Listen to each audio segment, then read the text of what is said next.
Good morning, ma'am. This is my final project. Article 14, Aggravating Circumstances. Provision number 1. That advantage be taken by the offender of his public position. Provision number 2. That the crime be committed in contempt or with insult to the public authorities. Provision number 3. That the act be committed with insult or in disregard of the respect due to the offended party, or that be is committed with the dwelling of the offended party if the latter has not given provocation. Provision number 4. That the act be committed with abuse of confidence or obvious ungratefulness.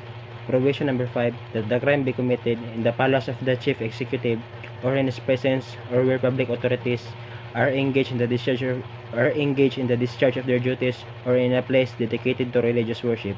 Provision number 6.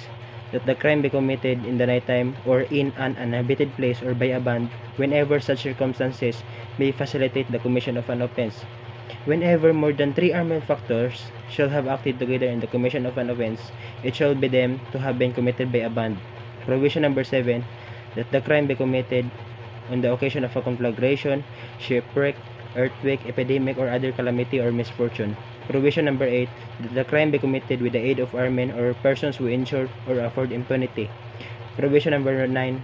That the accused is a recidivist. A recidivist is one who, at the time of his trial for one crime, shall have been previously convicted by final judgment of another crime embraced in the same title of this code. Provision number 10.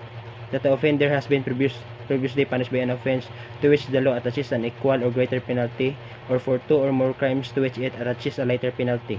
Provision number 11. That the crime be committed in consideration of price, reward, or promise. Provision number 12.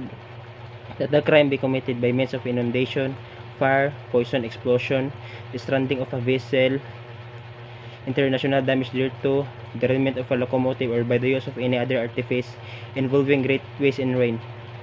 Provision number 13. That the act be committed with evidence premeditation. Provision number 14. That the craft, fraud, disguise be employed.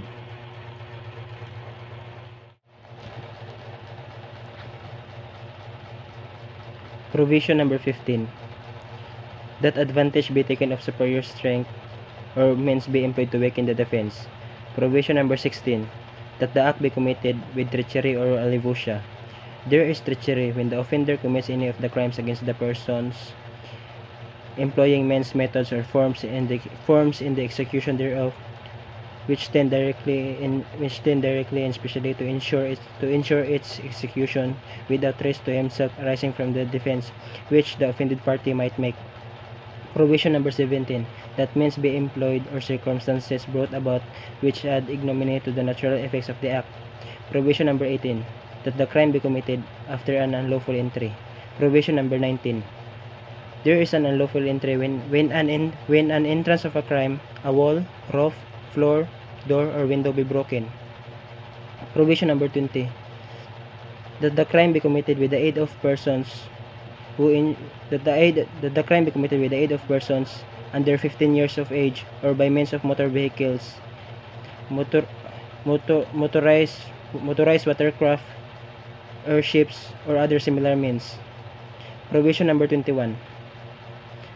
That the wrong done in the commission of the crime be deliberately augmented by causing other wrong not necessary for its commission. Thank you po.